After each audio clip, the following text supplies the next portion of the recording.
na ibang tabi ko, naman ako na ila-ila dito. Oo. Among bagong amigo, taga Tacloban. Oh, kita mo nilibiyahe rin sir. Sa Gindolman Habal-Habal Group. Mani among bisita.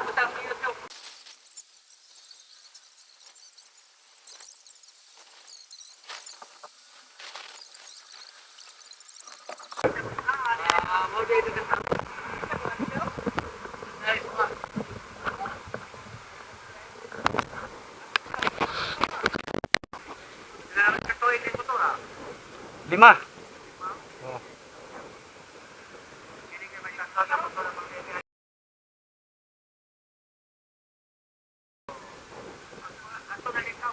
Oh, damo. Sambuanga. Apare. Sige. Okay.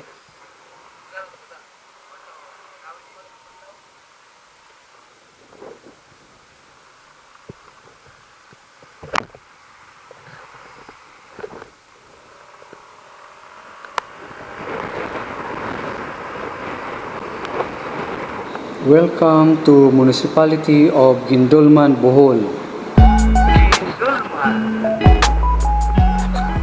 Welcome pong muli sa aking channel. Ang goal po ng episode tour natin ngayon ay ikutin ang 47 municipalities ng Bohol gamit ang motorsiklo. Hindi madaling makalimutan ang impluwensya ng mga pamamahala ng mga Espanyol sa ating bansa. Biro mo naman, 330 years nila tayong pinamunuan, ang Pilipinas. O, trivia muna tayo. Alam nyo ba na ang Bohol o kahit saan pa mang lugar ng Pilipinas marahil, ang istruktura o sit-up ng community ay nakapattern ito sa tinatawag na reductionist system o pueblo. Anong ibig sabihin? Ang simbahan ay palaging sentro, katabi nito ang pamahalaan o munisipyo at sa harap naman nito ang plaza. Sa kabilang dako naman, katabi nito ang paralan, palengke, hospital at police station. At kalamitan, ang munisipyo o syudad ay matatagpuan sa tabi ng dagat o ilog. Tandaan ninyo, kahit saan kayo mapunta, ganito palagi ang istruktura ng pamahalaan sa Pilipinas. Maliban na lamang kung ang isang munisipyo ay bagong tatag o nasira ito kaya nilipat. Ang Bohol ay isang first-class A province according to the Department of Finance. At ang Bohol rank at least number 2 of the safest place in the country according to travelsafeabroad.com. At ngayong taon lang, dineklara ang Bohol as a UNESCO Global Geopark at ito ang pinaka-una sa Pilipinas. So, palala lang siguro, maliban sa nag-malfunction ng aking mapa o Maps.me application, ay pagpaliban ko muna ang paggamit ng mga ito para magkaroon ako ng tsansa na makapag-interact sa pamagitan ng pagtatanong. Hindi po ako taga rito kaya hindi ko rin talaga kabisado ang aking madadaanan. Ang video pong ito ay para sa mga taga ritong matagal nang hindi nakabalik sa lugar na ito. Nang sa gayon, muli nitong masariwa at maalaala ang kinagisnan nilang lugar. Siguro ko pangatlo is i-minimize ko na rin pati ang paggamit ng background music. O minsan, hindi ako gagamit nito para marinig ninyo ng buo kung ano ang mga nasa paligid. At napakahalagang daanan o makita ninyo ang mga sumusunod sa ating pag-iikot. Simbahan, munisipyo, public market, pantalan at plaza.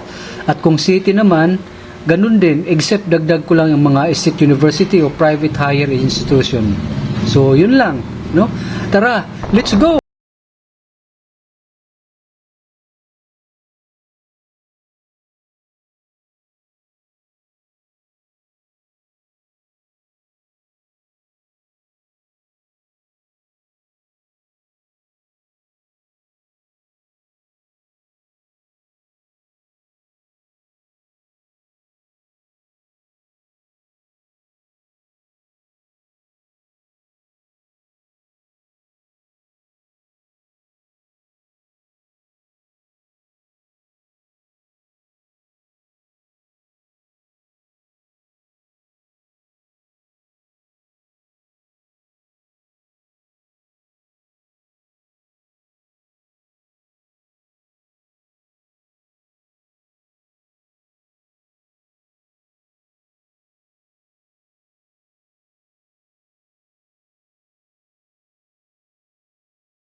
By the river of Babylon, there is a house in a little Zion. Wala na siguro.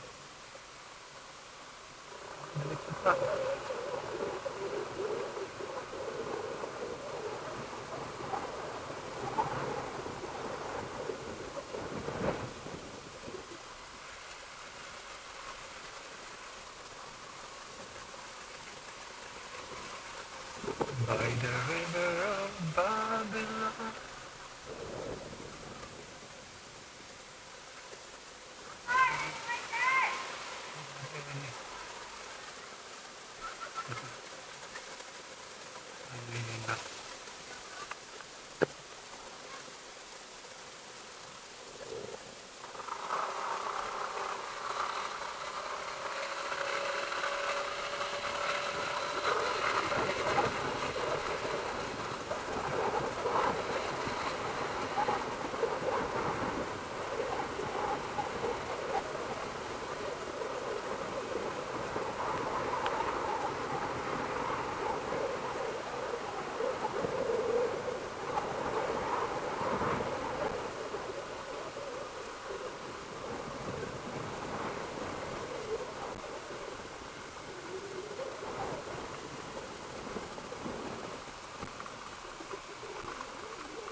Gendolmal.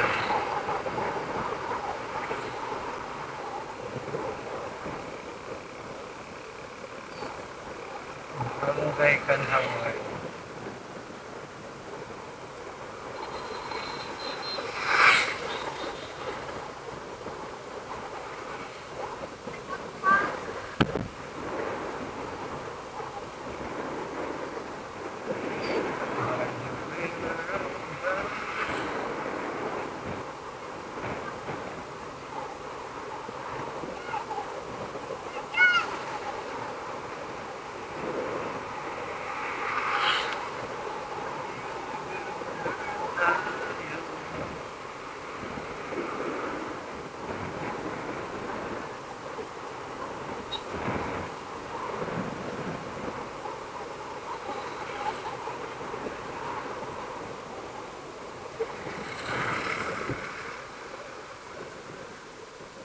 Studio.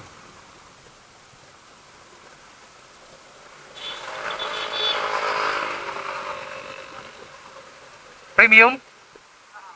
Asa? Kini? Full tank?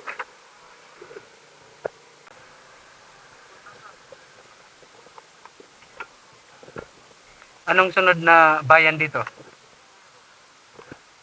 Obrero? Gero? Gero. Mga ilang kilometers yan?